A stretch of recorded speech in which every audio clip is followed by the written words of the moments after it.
great Odin's raven. I feel the need for speed. Ow! Oh, no, not the bees! Not the bees! Ah! Hey! Where did you get those clothes? At the toilet store?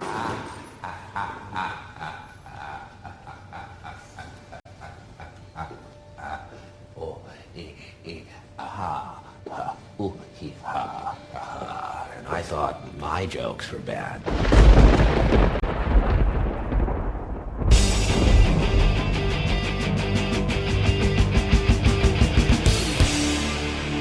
All right, everybody, welcome back. After a week absence, we're back, Patrick. We are back. We had to miss. Good to be back. Good to be back. Yeah, we had to miss last week because Someone went to a Sounders game. Yeah, I decided last minute on Wednesday morning to drive to Dallas to go watch the Sounders play, and promptly did not have a voice enough remaining afterwards to do. Which you shouldn't. If you go to a game, you shouldn't have a voice left. That's how you know you had fun. Exactly. It would have been a lot more fun if we had won and not lost 3-1. But hey, you know, it was still a lot of fun. I got to be honest, MLS games are some of my favorite games to go to, and I've been to just about everything. Actually, I've been to everything except an NFL game. Well, what have I been to? I've been to a handful of baseball games. I've been to Grizzlies games, of course. I've been to a preseason Cowboys game. I don't count that, though. But you are going to a Cowboys game. I'm going to Colts Cowboys on my birthday. True. So you'll get to go to an NFL game. I'll get to go to an NFL game. Have not been to MLS, not been to NHL, which I'd love to go to. NHL games are a lot of fun. MLS games are a lot of fun, especially if you go and sit anywhere near a supporter section. They're a lot of fun.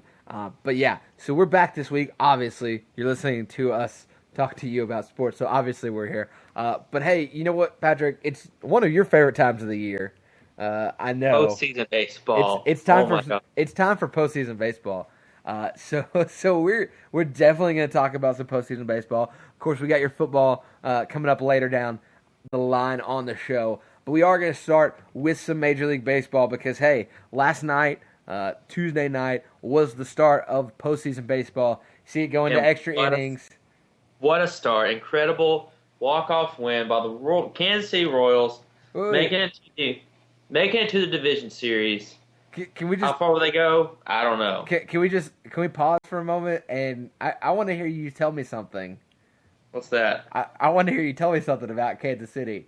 The fact that you were right, said that they would be a dark horse in this league. Wait. What was that sentence you said again? How'd you start that?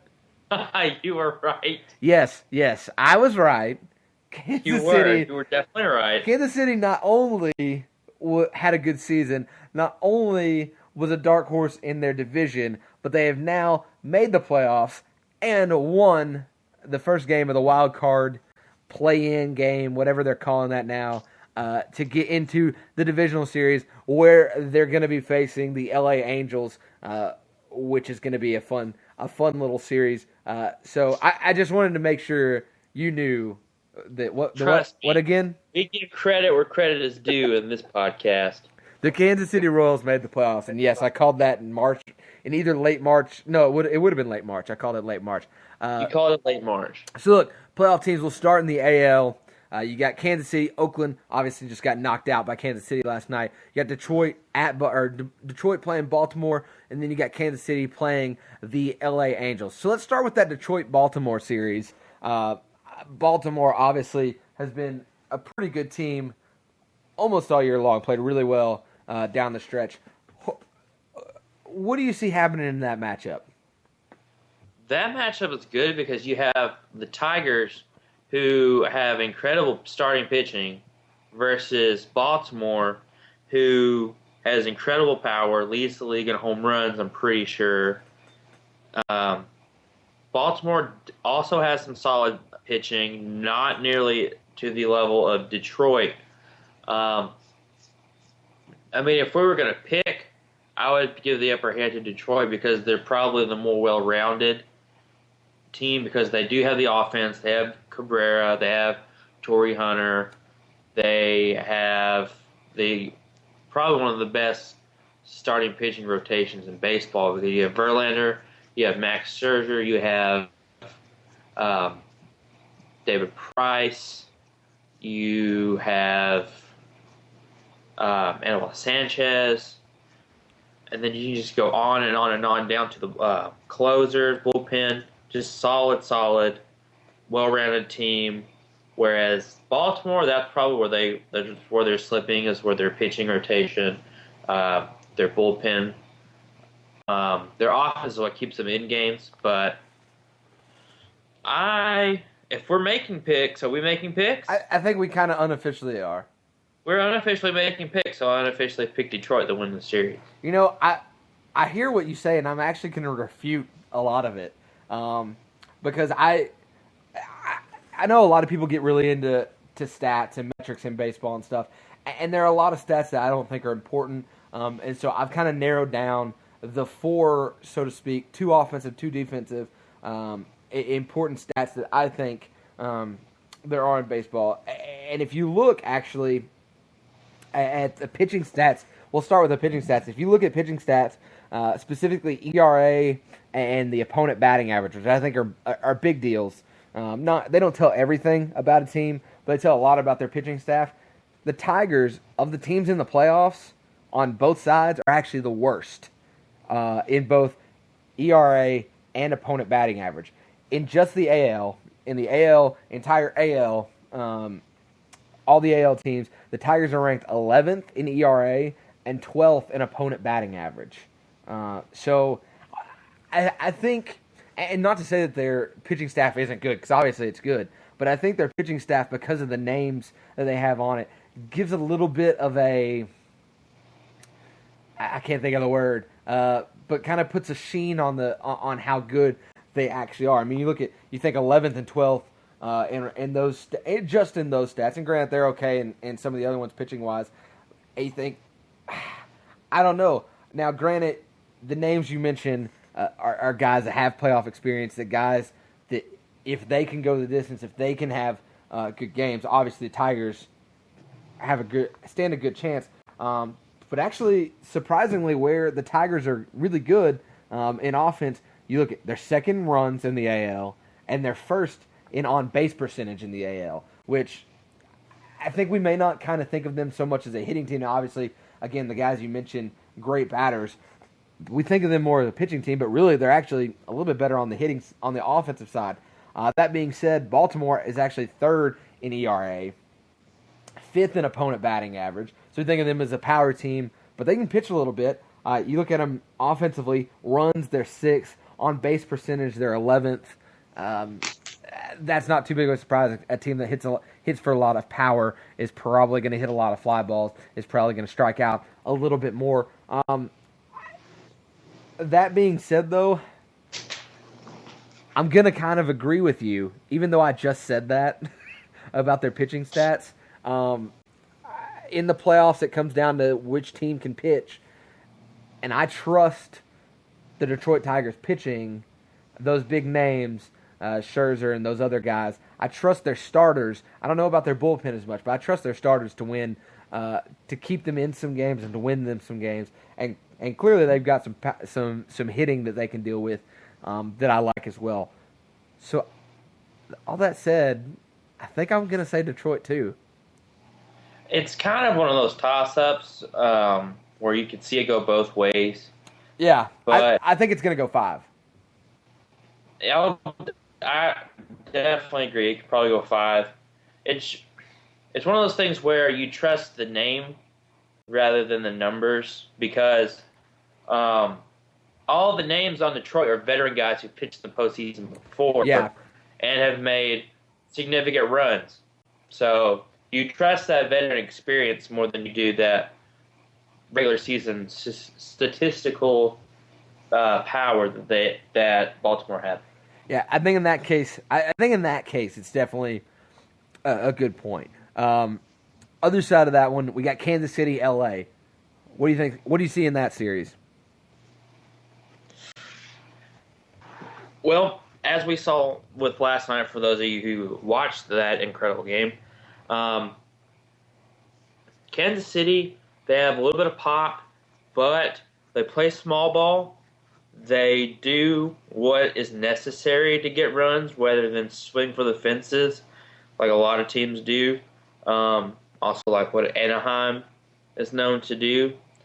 But honestly, part of me wants to go ahead and give the nod to Kansas City, basically because of the fact that Anaheim has had some shakiness with their rotation. They had one of their best guys, cannot even remember his name right now, but it was probably about 2 months ago. I want to say tore his Achilles or something of that nature, making him play at first base. Done for the year. I don't think he's playing postseason baseball. Whereas they have, game one, they have Jared Weaver on the mound, who 3 years ago would have been an outstanding game one pitcher. I'm not sure about game one now, but in all fairness, Anaheim's offense is kind of like I mentioned with Detroit. It's kind of scary. I mean, you have one of the best players in baseball. You have Mike Trout. You have Albert Pujols. You have who am I thinking of? Oh my gosh. Old range. You have Josh Hamilton, who... I was trying to think of where you could go with that. I was trying to help you, but I was like, who are you talking about? Who the heck is he talking about? I mentioned Josh Hamilton only because name alone would scare people probably in his Texas days. Ever since he's gotten to Anaheim, he hasn't done anything. Don't expect him to do anything anymore. Albert is also a guy who will show up in regular season, but come postseason play, he is nowhere to be found. We know that as Cardinal fans. I don't see how it's going to change now, especially with his dip as far as power numbers, home runs, doubles, RBIs. That's well known to everyone. It's taken a dip ever since he left St. Louis. Trout, on the other hand, he's an animal. I don't see him doing anything less than Trout things. This is going to be a series that I think will surprise everyone as far as it going all 5 games. But I am probably going to go ahead and give it to Anaheim just because Kansas City doesn't have that postseason experience yet. If we were talking next year and these two teams were making a run and they were playing each other, I would definitely give Kansas City. But Anaheim, based on experience and age alone, gets the nod for me. Just kind of like Detroit, they got the nod based on experience. Well, I tell you what. I'm unofficially picking Anaheim in this series. Well, unofficially, we're going to disagree, and I'm not going to get in. I'm not going to get into stats on this one. I'm not going to get into this guy versus this guy or anything. I've just got a feeling, and it's the same feeling I've had since March about this Kansas City team, and I think they're going to pull it off.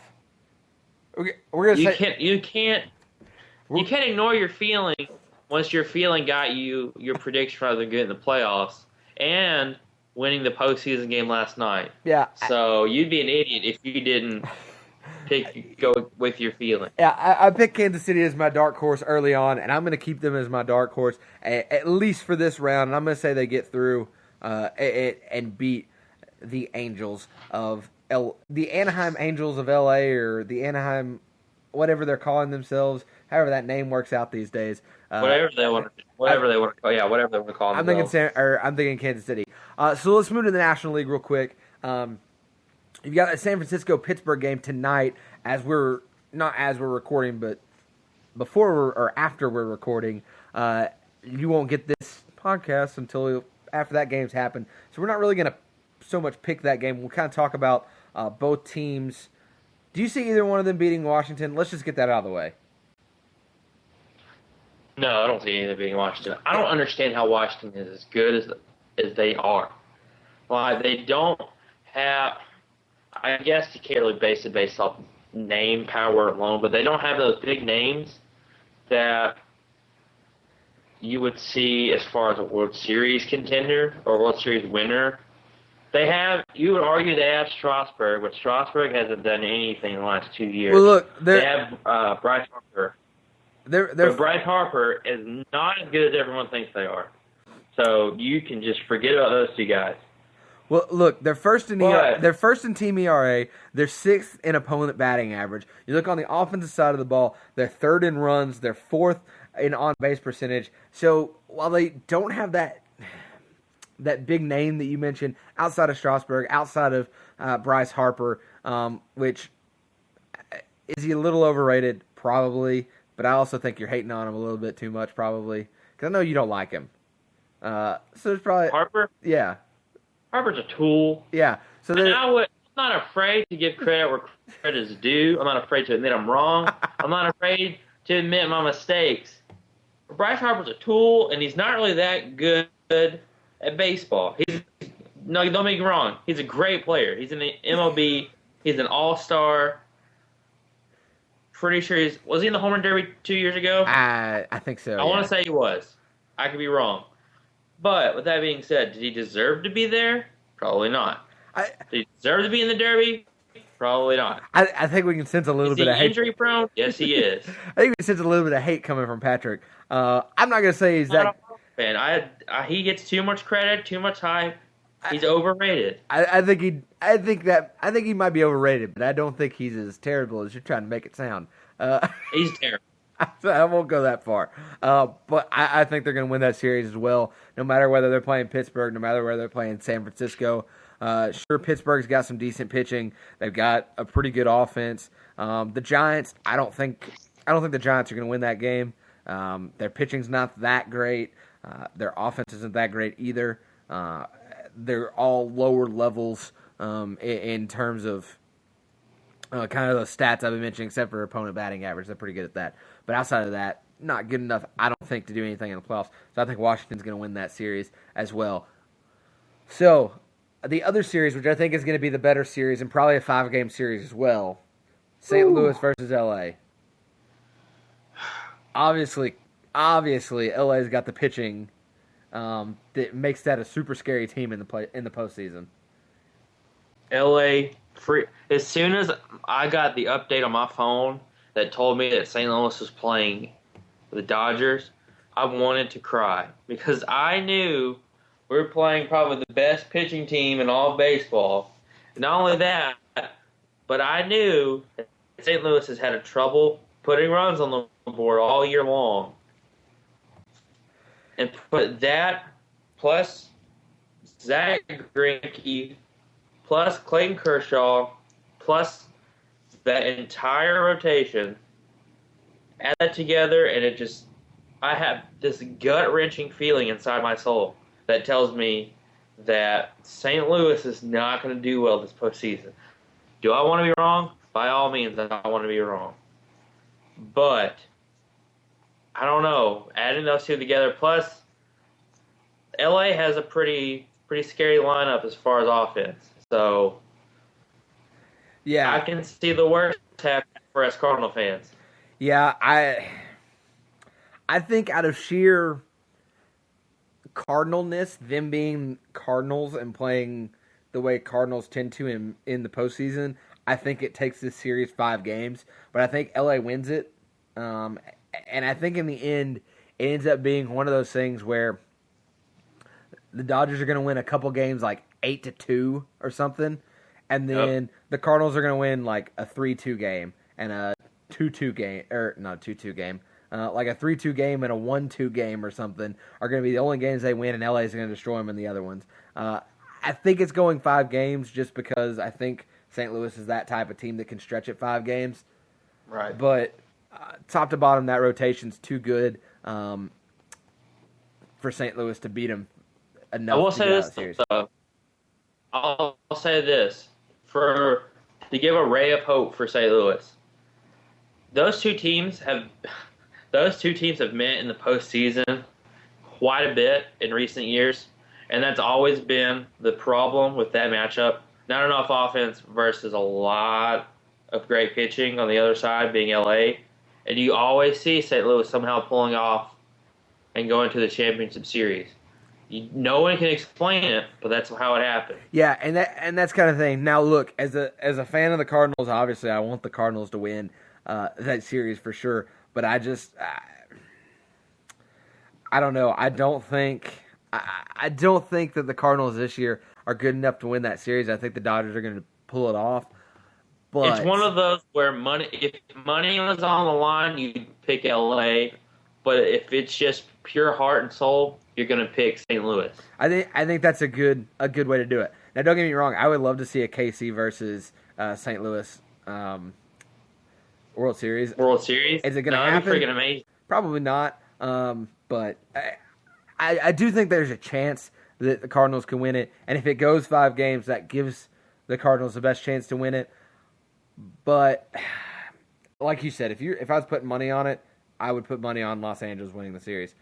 So, do you want to want to make a quick, rash decision on who you think will get in the World Series? Or you want to wait? We can wait. No. I'm picking it now. I'm picking Detroit out of American League. Shout out to my boy Clarence Malcolm. And who am I going to pick out of National League? I'm not picking Washington because of the fact that they get to the postseason every year and then they just take a big old poop in the bed. You're mainly Bryce Harper, right? The whole team. I'll give it to the whole team, not just him. All right, who you got in the NL? I'm picking Washington. Quickly. Ooh.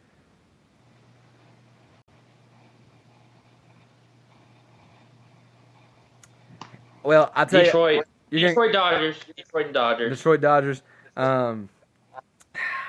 It's hard to argue against the Tigers getting in there. You know what though? I'm gonna stick with my dark horse and say Kansas City. I would love to see Kansas City in the World Series. I'm gonna say Kansas City in the AL. NL's tough. NL is tough. I'm gonna cheat on that. I'm gonna say the winner of the Cardinals-Dodgers series. Okay. The American League, it feels like there's a number of teams that you could pick to go to the World Series with no problem. People are like, all right, I can see that. But then the National League, it's hard to find one team that you can honestly say can make it without saying they can't make it because they have A, B, and C going against them. Yeah, I think the NL's wide open. So I'm gonna say the winner of the Dodgers Cardinals, which I know I just picked the Dodgers, but I also could see the Cardinals winning it. So I don't want to pick which one of them is going to get to the World Series until I know who is getting through it. But I am going to go. I feel comfortable saying KC. So hey, that's baseball. We hadn't talked baseball in a while, so I know Patric's been super excited to talk about it. And it is. You know what else is going to get me excited? Once football is playing, World Series comes towards the end of October, early November, and the beginning of the NBA season. Ugh. Hey, Ugh. Media Day was this week. Yeah. Getting close. Yeah, we're all sad. You might as well be the WNBA season for all I care about it. But hey, let's take a break and then we'll come back and talk some football. Basketball's down the road still. We're not going to worry about that. So we'll take a break. We'll come back and talk some football.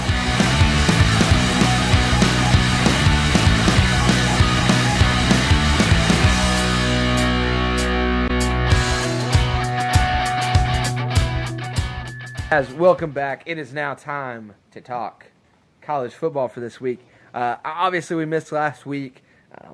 Some of you got your picks in, some of you didn't. So you didn't have the opportunity to do as bad as some of the rest of us did. So don't worry, because we didn't do so hot on the pick'em last week. Neither one of no. You and me did okay in college. I went 3-2. You went 4-1. So I guess we did okay in college. Not terrible. Which, by the way, overall, you and me are tied still. We're still tied? We're still tied at 14-16. And also Sean, who was the only other person who put their picks in last week, is also 14-16. Oh, So somehow after 4 weeks, we're all tied at 14-16. Hey, tied. let's we won't spend any time on those because there's not really any need to. You know the scores, you know what happened. So let's get into this week. Let's look at the games that we're picking this week, and let's start with LSU Auburn. LSU coming off of a loss to Mississippi State, which I think on paper was a bit of an upset, but I don't really think it was much of an upset because I think this Mississippi State team's really good. But we're going to talk about them in a second. So LSU Auburn, who you got there? You got LSU, who is struggling to find their Quarterback. I guess they're struggling to find the other quarterback, their main guy. But then you got Auburn, who knows what they're doing. They do it well. I don't think anyone has even put any forth of a threat against Auburn as of yet. Arkansas's first half put up a threat, but that was about it. So you have Auburn at home playing LSU, a struggling LSU. So I say LSU is going to lose this one by the fact that they haven't found themselves yet. Defense, honestly, is not as strong as an LSU defense usually is. You could put that as check mark as far as youth, lack of playing time, whatever you want to call it. I just feel like this LSU team is not as good as teams in the past have been. And other than that, Auburn is just picking up where they left off last season. Well, so I think you're going with Auburn. I'm also I'm going going with Auburn. I'm also going with Auburn. You forgot about a game, and I don't blame you because it was on a Thursday night, and that always makes it kind of weird and almost a throwout game in terms of Kansas State. Kansas State game. Only won 20-14, and we remain to really see how good of a team Kansas State really is. But a Thursday night at Kansas State, that's kind of, I'm going to say that's more of an anomaly for this team. I agree with you. LSU coming off of a loss, playing at Auburn, not really having a true quarterback right now. I think it's a pretty much no-brainer. I think Auburn's going to win that game. Will it be close? Probably, because it's an SEC game, and for the most part, those tend to be fairly close when they're two pretty good teams, unless you're playing Vandy. So I'm going to go Auburn. I'm going to say they're going to win it. Not easy, but easier than it would seem coming off the top. How you would think it might be. It'll be easier. It'll be an easier win on the field than it would be on paper. Yeah, I agree with that. So next game we got Stanford Stanford number 14 playing at number 9 Notre Dame. Who you got there? I've got Notre Dame winning this one. Okay. Notre Dame has a lot of momentum going on their side. Stanford is not as good as a lot of people think they are. They're kind of struggling. Hogan is not playing as well as he's done the past 2 years. You put that into account that Notre Dame is a surprising team. A lot of people going into the season, especially with those suspensions, everyone thought that I don't know what they were ranked as far as preseason going into week 1. It was like 20s, maybe even a little bit higher than that. A lot of people thought that their ranking was definitely too high. I even said that. But this game is at Notre Dame, isn't it? At Notre Dame. See, that's another key factor. Everett Golston is playing really, really, really well, considering he was out of football last year. With that all being said, picking Notre Dame to win this one. You know, and you can call this is kind of like you have Bryce Harper hate. I have Notre Dame hate.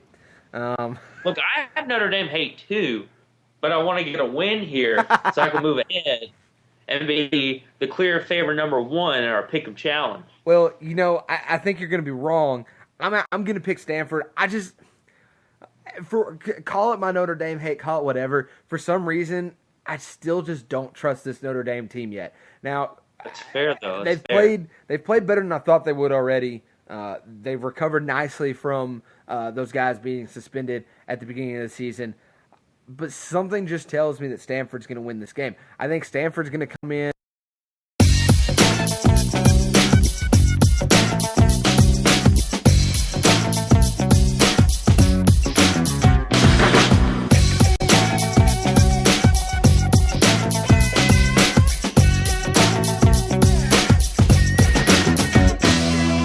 All right, sorry, yet again, plagued by audio problems here. So, anyways, back to Stanford, Notre Dame. I'll spend too much more time on it. Notre Dame's got to go in and play, or not go in. The number one defense in the nation is coming to Notre Dame. Now, the problem is, kind of like you mentioned, is the offense of Stanford. Can Stanford put up enough points to really beat Notre Dame? The thing I really like about Hogan, his completion percentage is at 71%. I like that. You know me, I think completion percentage is a big deal when you're a quarterback. A lot more than probably most other people who evaluate quarterbacks do. You look, Stanford's only lost 13-10 to USC. That's a rivalry game. That's, like this is. And so I don't necessarily say that they're not a good team, or that they're a good team, that they're a bad team, whatever. I think that's kind of a wash. Yeah, they lose that game. They win against Washington last week, which is actually, I think, a bigger win than a lot of people would think. But all that being said, I just think I have a feeling about Stanford that I don't have about Notre Dame, and so I'm going Stanford instead of Notre Dame, which you picked. Gotta chase that feeling, man. I'm chasing that feeling. So hey, let's move on and get back to the Midwest. Oklahoma TCU is our next game. Number 4 Oklahoma at number 25 TCU. Five. Who you got in that game? You going Oklahoma? I've got Oklahoma in that game. Yeah, I feel like that's kind of the easy pick. I'm going Oklahoma as well. I just don't think TCU has enough firepower to keep up with Oklahoma. I still don't think Oklahoma's the number 4 team in the nation. I still don't think they're that good. I don't think that either. But I do think they're better than TCU, and I do think they're going to win that game. So we both have Oklahoma in that game. So let's now move to the SEC, where we got a couple more big games. Or move back to the SEC, I guess. We're already in the SEC. You got number 3, Alabama, taking on number 11, Ole Miss at Ole Miss. Who you got? I've got Alabama in this game, but I've got it being close just because Alabama has not been threatened yet. They've played a couple of non-conference cupcakes, as we would all call. Yeah. Light up the scoreboard. They played West Virginia, which is pretty tough for them. I want to say they were losing at some point in that game. Came back and won, if I'm not mistaken. But Ole Miss is better than West Virginia. And not only that, but it's at Ole Miss. So I feel like this is their first game that they're actually going to be really, really tested. I see Alabama coming out, but I see it being very close. And this is probably, other than the Oklahoma game last year, this is going to be the first game that they're going to be really tested as far as how they're going to thrive under pressure, under scrutiny, under a team who, quite honestly, could be just as good as they are. Yeah, I think you said it best when you said it's going to be the first real test for this team. And I think it's really going to be a test for both teams. I think it's going to be a test for Ole Miss to see how good of a team they really are. I think highly of them. I think they're a really good team. But at the same time, they haven't played enough people for me to be like, to really know how good they are. I'm going Bama as well in this game, just because I think they're a better team. And you look at them; they're actually a really good passing team this year. Sims is probably a better. They're one of the few passer. teams who has a solid. Yes, they have. I don't know the numbers, but they're one of the few teams in the SEC who has a returning solid quarterback, where everyone else has that redshirt freshman, redshirt sophomore, first year, has a full season quarterback. Well, yeah, Sims has played well early on. I expect that to continue. Obviously, you've got TJ Yeldon and Henry. Those guys are going to run the ball really well. 12th in passing so far this year, 19th in rushing, 16th in points for, 9th in points against. Yeah, they hadn't played anybody. Florida's not as good as Ole Miss, so we'll see how that goes. I think it's going to be close, but I think Alabama's going to win. I think actually what could end up being a tougher game for Alabama possibly could be next week against Arkansas. I know that's going to make you happy. Yes, it does, my friend. Yes, it does. Because look, Arkansas is going to be sandwiched in between at Ole Miss and then Texas A&M, who's also a really good team this year, it looks like. And so next week could be a trap game for Alabama. This week is not. I think Alabama wins. I'll say this as far as what to watch out for in this game. It normally wouldn't be an X factor, but watch out for Amari Cooper against that young secondary for Ole Miss, because they had a key injury against Memphis that is going to hurt them a lot because they're young in secondary as it is, and I can't think of the guy's name, but he was pretty much their captain, their anchor, and he was one of the few guys who had experience. He had age on him. The rest of these guys are sophomores, redshirt freshmen, these kind of guys. So I will say that Sims is probably going to have a good day as far as throwing it to Cooper with that injury. Yeah, I'm going to go a different route and say that the X Factor is probably actually going to be Bo Wallace, just because he's kind of one of those quarterbacks that you never quite know what you're going to get out of him. And he could either be really, really good or not good at all. So I think that's going to be the X Factor in this game. But I'm still sticking with Bama. I still think Bama is going to be good, even though I think Ole Miss has a really good defense, or a pretty good defense, but they really hadn't played anybody yet. So we'll see. So we're both going Bama on that, which brings us to our last game, also an SEC game. You got number 6 Texas A&M taking on number 12 Mississippi State. Who you got? I'm going Mississippi State on this one. And I'll say this. Say it. Oh, I think we lost Patrick. Like no one's business. Hang on, Patrick. Hang on. Say what you said again, because we lost you for a brief second.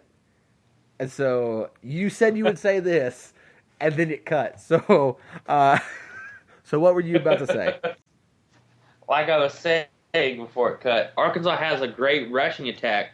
The passing game is a bit subpar. It's better than it's been the last couple of years, but it's still not what it takes to be a contender in college football. Mississippi State has what it takes as far as the passing game to be a contender. And they can run the ball, too. They can run the ball. That's what's going to be a key factor. They can run the ball, and they can throw. Defense is pretty decent, too. I compare them as an overall to Arkansas. But you put that mixed in with A&M as far as no defense at all, honestly. And we all know that. We all knew that going into the year. We knew that going into each game. No different going into this game. They don't really have a defense. I honestly think that after watching A&M last week and watching Mississippi State last week, I think that it's not easy to say, because no SEC game, unless you're playing Vanderbilt like we've mentioned, is easy. But I do think that A&M was a bit exposed, and I feel like Mississippi State is a team that can attack those weaknesses and pull off another quote-unquote upset.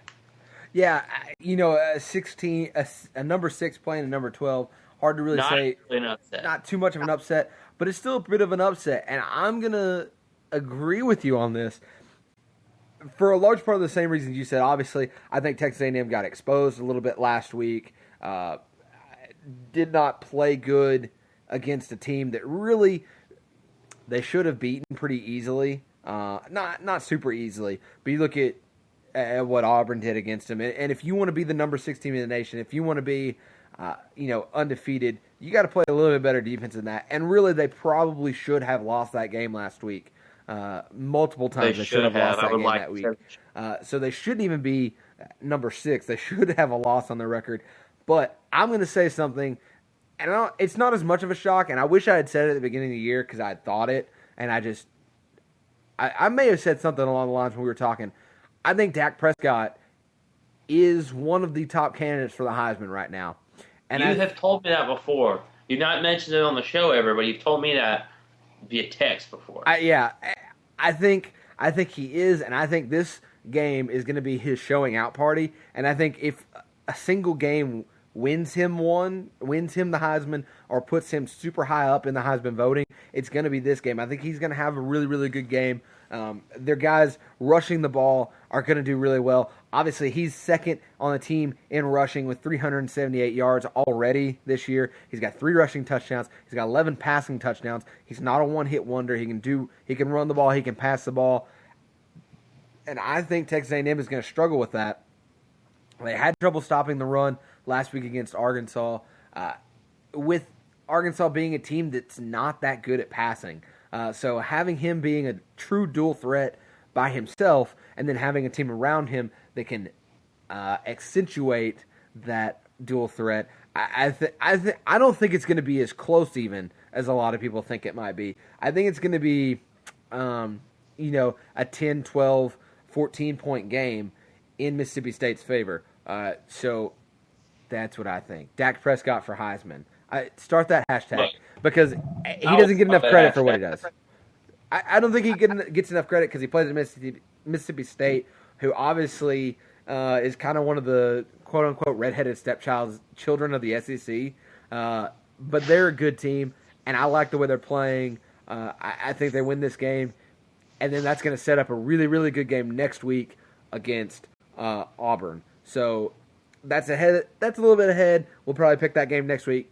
But I've got Mississippi State. You've got Mississippi State. We both have them beating Texas A&M.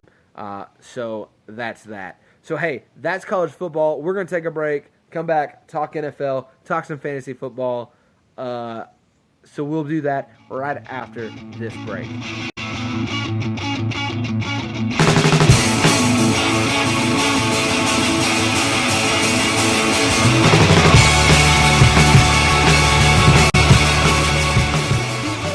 We are back for the last segment of the day of the show, and we're going to be talking NFL, of course. What else are we going to talk about?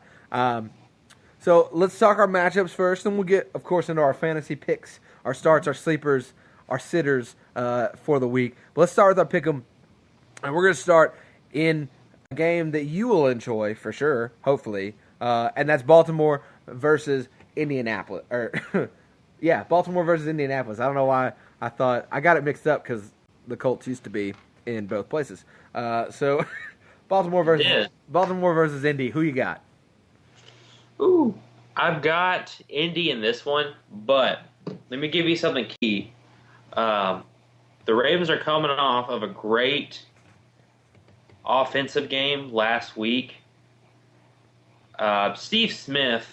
Let's all just say Steve Smith. Senior. Has been Steve Smith Senior, because there's a junior now. Not in the NFL, but in life in general, there is a Steve Smith Jr. Can we just say that was probably the best offensive move by any team? Because Steve Smith, at his mid-30s, is doing some incredible stuff. Yeah, it certainly looks like that was a good pickup for them, especially with I want to say the tail off of Joe Flacco. He hadn't been playing as good lately. That's a dangerous weapon, though, to give him. That is a very dangerous weapon to give him. That's a decent way to help pad his stats. They do have Dennis Pitta, who's hurt. I assume that Owen Daniels will step in. I will say that Landry for Indy just got suspended yesterday, 4 games for PEDs. Their secondary was not really that great to begin with. And when you take a blow like that for worse. 4 games, that's a big blow. So the next 4 games, anyone who's playing Indy, they're going to have an even easier time to throw the ball with him being out. But with that being said, Indy has played Jacksonville as well as Tennessee the last 2 games. They've been able to get the rhythm going as far as offense. I don't think that's going to change. Defensively, it's going to be a bit of a struggle. But I do see Indy winning that one. It's going to be close, though. It's going to be really close. But I see them pulling it out. Yeah, I'm going with Indy, too, and I think it being at Indy helps a lot. I think you brought up a good point, and I think that's where the real matchup of the game lies. Because I think Andrew Luck's going to be Andrew Luck again. He's on fire right now. He's playing great football. I don't see that ending against Baltimore. I don't think Baltimore is that good on defense, good enough to slow him down, to slow some of those receivers down. I think they're going to have offensively a good day. Trent Richardson's been playing a lot better. Now, granted, I realize that the last 2 games were Jacksonville and Tennessee, but I see that continuing. I see them playing really good on offense. The real question mark comes with that secondary and whether or not they can stop the passing attack of Baltimore, which isn't great, but at times is good enough to really do some damage. And so I think it's going to be a little bit of a shootout. Not necessarily a shootout in a Baltimore-Indy, Baltimore-Indy, Baltimore-Indy, Baltimore-Indy, score, score, score, score, score. I think it's going to be a little bit of a Indy score, score, score, Baltimore score, score, Indy score, Baltimore score, score. I think it's going to be kind of an up and down roller coaster type of game, but I think Indy's going to stay ahead and probably win the game by 10, I think. But that's going to depend a lot on how that secondary steps up and plays and whether or not they play really good. But we're both going Indy on that game, so there is our pick for that. So let's move now to the Mile High City. We've got Arizona coming in and playing Denver. Who you got in that game?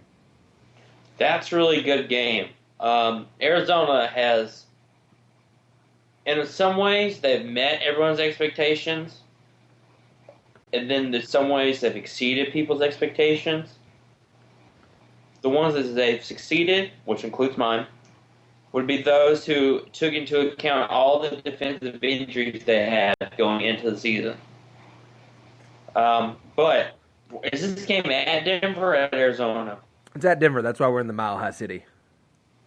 That's right. I guess I didn't pay attention to that. I didn't pay attention to that part. But listen to my opener. Gotta listen to the opener. But that does help me with my pick. I wasn't gonna have much trouble making this pick, but it makes it easier.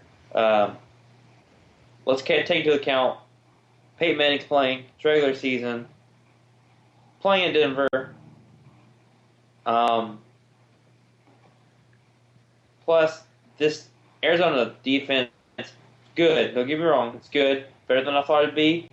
It's not good enough to stop Peyton Manning. So I'm putting the edge to Denver. You know what? I'm going to give the edge to Denver, but slightly. I think it's going to be a really close game. I think it's going to be a lot like the Seattle-Denver game from last week. I think it's going to be close. I think it's going to actually be fairly low scoring. Arizona is the 4th team in the NFL in terms of stopping the run, and I think that plays a big part when you play Denver because Denver last week against Seattle is terrible terrible running the football, and I think that poses a big problem because Peyton Manning's going to throw, probably going to get 250, 300 yards in his sleep. I get that. I understand that. But when you force him to do one thing, you're also more likely to force him into mistakes. He doesn't make a lot of them, but when they can't run the ball and you can stack the box, or not stack the box, but when you can back everybody off and say, look, if you're going to beat us, you're going to have to beat us running the football, I think that bodes better for Arizona. But I still think that Denver's a good enough team offensively with Peyton Manning and it being at Denver for Denver to win that game. You look at Arizona, yeah, they've played well against San Diego. They beat a not great New York team. They beat a struggling San Francisco team and then had a bye week. I think that's going to play a little bit of a factor maybe, them coming off the bye week. But Denver's also coming off a bye week, right? Denver's coming off a bye week. You know, both teams coming off a bye week, so they're going to be well prepared. And in that case, I give the edge to Peyton Manning. So what, we both got Denver on that? Yes. Also, do we know who's starting at quarterback for Arizona? Is it going to be Palmer or is it going to be Drew Stanton? I don't know if I've That's seen... key, too. I think that's key. I don't know if I've seen that yet, and I don't know... I haven't seen that either. He's still listed as questionable, and I haven't seen them announce one yet, so... I think either way, I'm going to give the advantage to Peyton Manning and Denver in a close one. But for those who's considering picking the upset with Arizona, I would wait to see who's starting at quarterback before you did that. So moving on, next game we got Houston versus Dallas in the Battle of Texas. Who you got? I've got Dallas in this one. It's at Dallas. Dallas, right.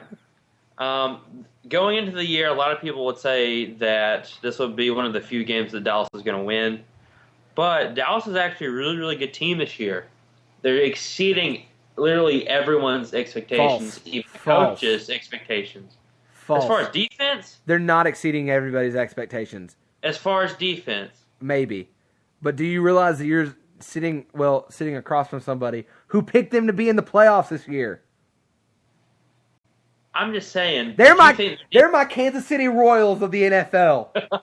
Did you think Dallas's defense is going to be this good? No, I didn't. I'll be honest. I didn't know how the defense was going to play. So okay. I'll give you that. I thought they were going to be the equivalent of a Pee Wee football team's defense. Oh, that's harsh. Which was awful. But harsh. Game 1, they proved me wrong. And Game 1 was a very, very poor outing against San Francisco. They still proved me wrong, even in Game 1. That being said, Dallas's offense is rolling like we kind of expected to. They have the star power on offense. They have Des Bryant. They have DeMarco Murray leading the league in rushing. Dallas has found their identity running the ball rather than passing, and that's what's helped them a lot this year. In recent years, they chose to throw the ball more when they had a better rushing attack. But with this new offense that they're running, they found out that DeMarco Murray is pretty much the face of the franchise, not Romo. But like I said, Murray has been very great. Also, the fact that they've drafted 3 offensive linemen in the first round in recent years, that is definitely going to help you out as far as your offense, because you cannot win in this league without an offensive line. Now, obviously, you have to have a quarterback, but you have to have a strong line. So, obviously, Houston Texans playing really well. They haven't really played great teams as of late. But Fitzpatrick, honestly, let's just say that Fitzpatrick is doing a lot better than everyone said they would do. He's not playing great. I will say that right now. He's not playing great.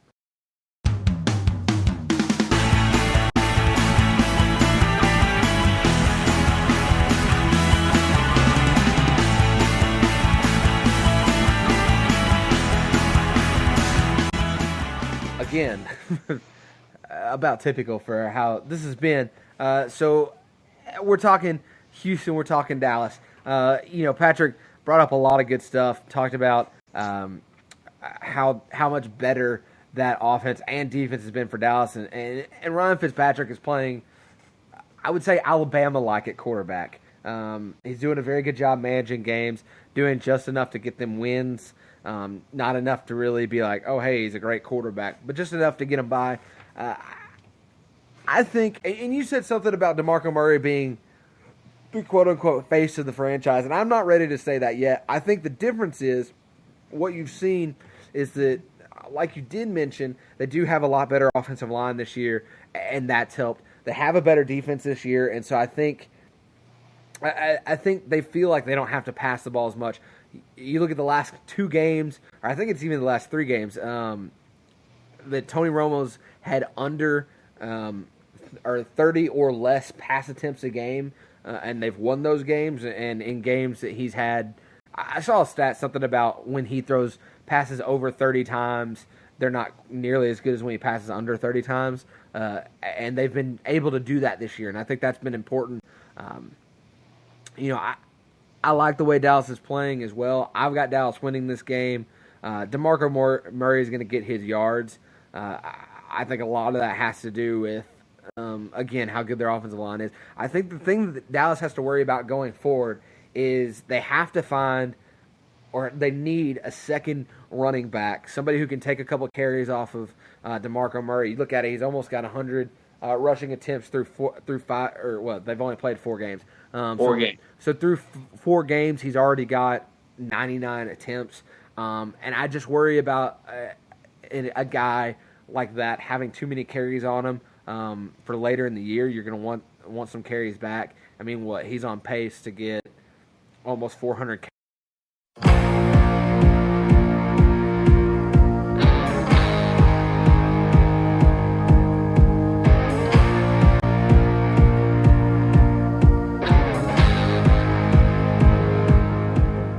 All right, hopefully this is the last time we have to come back in from an audio mistake. So we're going to speed things up a little bit. Our last 2 games, not a lot of discussion about them. And then we'll move on to fantasy and get that out so that you can have those. And then we'll get out of here. So Buffalo, Detroit, next game. Who you got in that one, Patrick? Going Detroit. Buffalo is just a mess. I don't think you can honestly say that Buffalo's going to win whenever Kyle Orton's starting. So I've got Detroit. Yeah, good reasoning there. That defense is actually the number 1 defense in the NFL right now. Detroit's is, and I don't see Buffalo changing that in any sort of way. So I think that's going to be your winner. Detroit's going to be your winner. Stafford and Calvin Johnson and Golden Tate going to put up some points. And so that's going to be your winner there, I think, as well. Our last game is going to be Seattle versus Washington, not Seattle, Washington, the city. Who you got in that one, Patrick? Seattle, hands down, no question. Next. Yeah, despite how I think that team is better without RG3, they're not good enough to beat Seattle. Seattle's going to go in and beat them pretty easily, pretty handily, probably. So I am also going Seattle, though I'm sure that probably surprises no one that I would pick Seattle. So hey, look, let's move on to our fantasy teams. Our fantasy picks, which I am not doing good in fantasy right now. I'm going to be the first to admit I'm 0-4 in our league for the show, Patrick. I'm doing terrible. I'm starting to make a little bit of surge in our league. I'm not. Am I 2-2? Am I 2-2 or 1-3? Yeah, I'm not, and I don't know if it's going to clean up. So I'll have to check that. Yeah. So hey, let's start with your starter for this week. Who is the guy that you think you should absolutely start on fantasy football if you have a team? When I say this, off the top of your head, you're going to think, duh, why would you not start him? But the last 2 games have been terrible outings for him, and frustrated fantasy owners might have considered benching this guy. But I'm going to say start LaShawn McCoy this week. Like I said, you probably thought that was a no-brainer. But you're playing against the Rams, who is ranked 30th in the league in rush defense. So, with that being said, also take into account that Nick Foles is starting to get in that sophomore slump. I would say start Shady McCoy this week. Yeah, that's one that I'm trying to decide about because I have him on one of my teams. I don't remember which league it's in that I have him, but he has not been doing good. So I understand the frustration there if you own LaShawn McCoy. But Patric's saying start him this week. I'm saying start Vikings running back Mattyice. Yes. He's gotten me a ton of points the last couple He's weeks. a stud. I picked him up the moment that they announced that Adrian Peterson was going to be suspended, and he's been doing good. I'm trying to think off the top of my head, and I'm going to have to look real quick who Minnesota is playing this week. Minnesota's playing Green Bay, who's not got the greatest defense in the world. No, they don't. And they're going to give Asiata carries inside the goal line. So if they get there, that's who we're going to see. Now, the question, of course, is going to be, will they score points? We don't know. Christian Ponder may end up being the starter this week. As of now, at least, Teddy Bridgewater is questionable, and that could make a little bit of a difference. But either way, he's going to get carries, and he's probably going to I will say that the fact that Bridgewater is questionable did impact my sleeper this week. So Okay. keep that in mind. Well, I'll tell you what. Let's move on to the sitters then so we can get to your sleeper. Who are you saying to sit this week? I mentioned to you whenever we were discussing, we don't really discuss who we pick as far as our sitters, sleepers, and starters, but we do kind of give hints.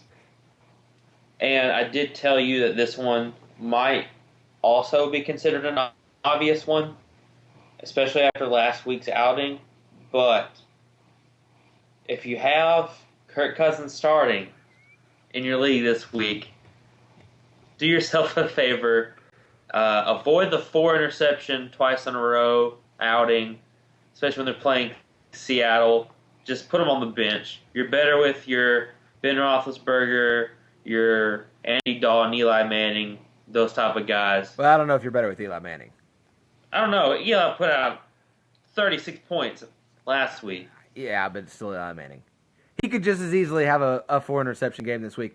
You saw me laughing. Obviously, our listeners can't see me laughing as soon as you said Kirk Cousins, because I also said to sit Kirk Cousins. And we don't talk about this before. And kind of what I was saying earlier in terms of the picking teams, picking games, and me picking Seattle, I think Washington is definitely better with Kirk Cousins playing quarterback. I think he's a better quarterback than RG3. I think he's going to put up better numbers than RG3 throughout the season.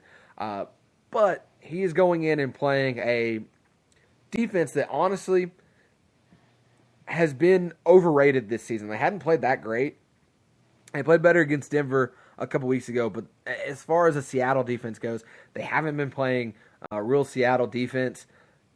But they're going to be licking their chops against Kirk Cousins. Kirk Cousins, like you said, coming off a 4-interception week, they're going to be ball hawking. So, sit Kirk Cousins. You probably have a better option at quarterback, even though he's been putting up some numbers the last couple weeks. Because I know I think he's got 50 for the season so far in like ESPN leagues, the way they do scoring. So I know he's got a lot of points already, but go ahead and sit him. Just avoid that. So let's talk sleepers. Patrick, who do you have as a sleeper this week? My sleeper is going to be Delaney Walker, tight end for Tennessee. Delaney Walker will probably be a lot of people's bye-week option. He may be available in some leagues, probably on the bench of someone, but he leads Tennessee as far as receptions. He has a touchdown, I want to say, in almost every game. I know he got one last week, and I know he may have gotten one the week before, but regardless, the guys pretty much their offense, considering they don't have a running back because they won't play Bishop Sankey for some reason. They don't really have a receiver, even though they draft one every year. But he's kind of the main target. He's a bigger guy he has a better wingspan, so he stretches the ball better, catches pretty much everything that comes his way. So I would say do yourself a favor. A lot of people are struggling in the tight end spot anyways because there's not really that many go-to guys. There's probably 5 tight ends who are doing well in the NFL. The rest of them are putting up 4 or 5 point totals. But I would say if you have Delaney Walker or if he's available in your league, go ahead and swipe him up now. You'll thank me later. Yeah, tight ends have been tough to come by, and that's a good one. There were actually a couple guys. I struggled picking a sleeper, and I kind of cheated because I picked 2, and I could have picked 4. And I can't think of the guy's name off the top of my head, but you were talking tight ends, and I was thinking about, what's his name? Giants?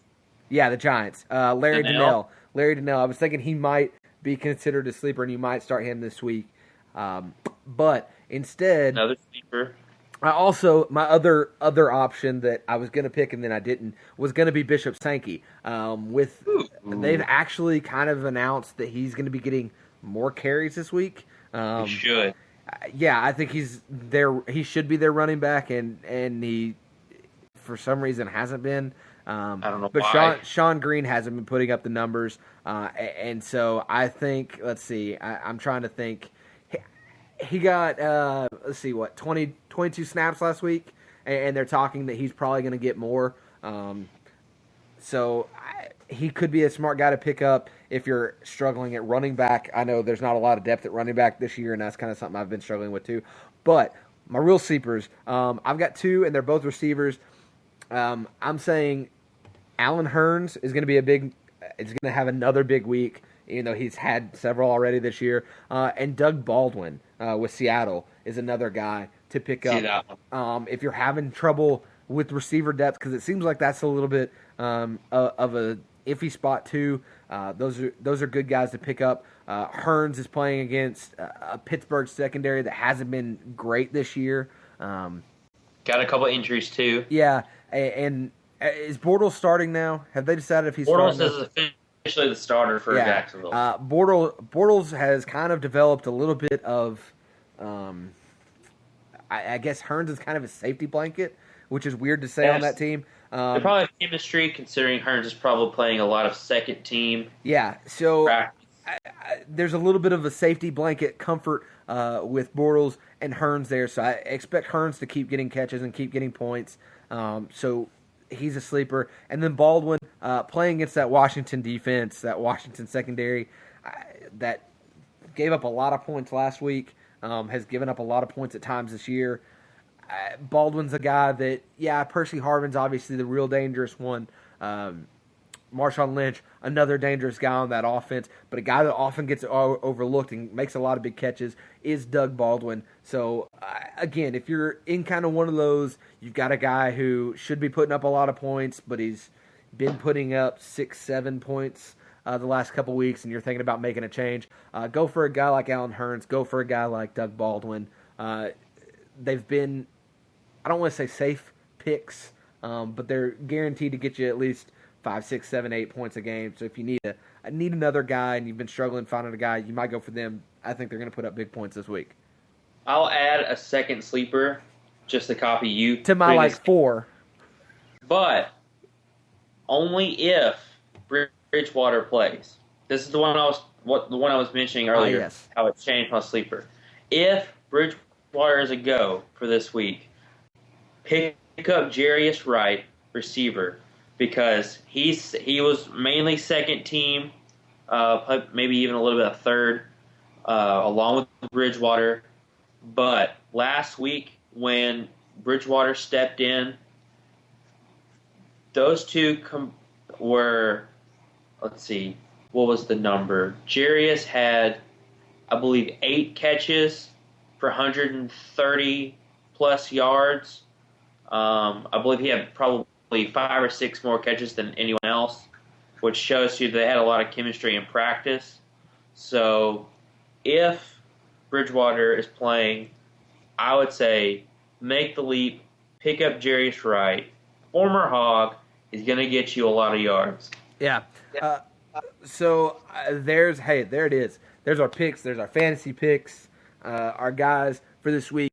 So get on Twitter, get on Facebook, make your picks for this week. Make sure you do that. I don't think we don't have a Thursday game on this week, but try and get those in as quick as you can, so we can get you down and keep your records going, so that we can hopefully have people that lose to us, because we've got a shot at it. Like I said, Sean's even with us, so he's doing good, and you and me are doing okay right now. We're gonna try and pick it up. But hey, that's the show for this week. Follow us on Twitter, follow us on Facebook, subscribe on YouTube.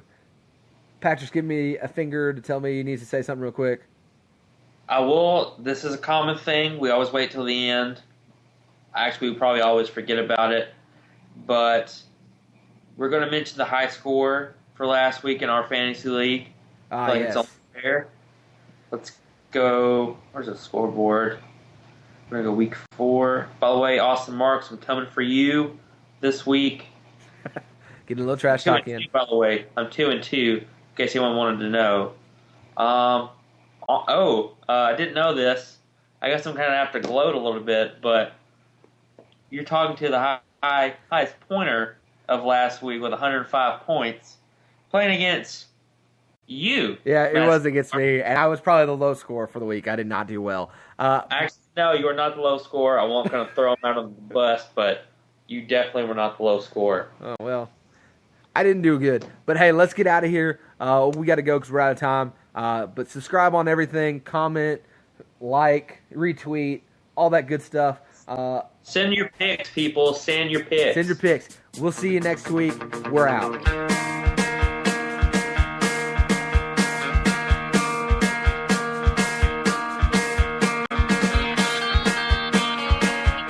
No, run! My tummy's rumbling. It's scary. Tommy's got the tum-rums.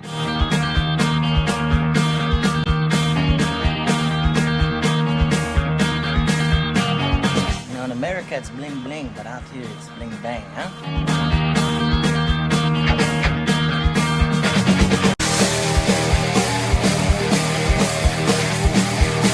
I already took what I call a Dwyer shower. I rub my armpits with air fresheners.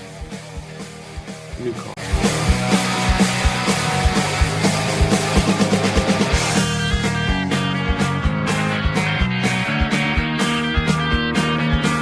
Oh yeah, I'm experimenting with some new entrepreneurial ideas. That one's called Sport for Shirts. Dress loud.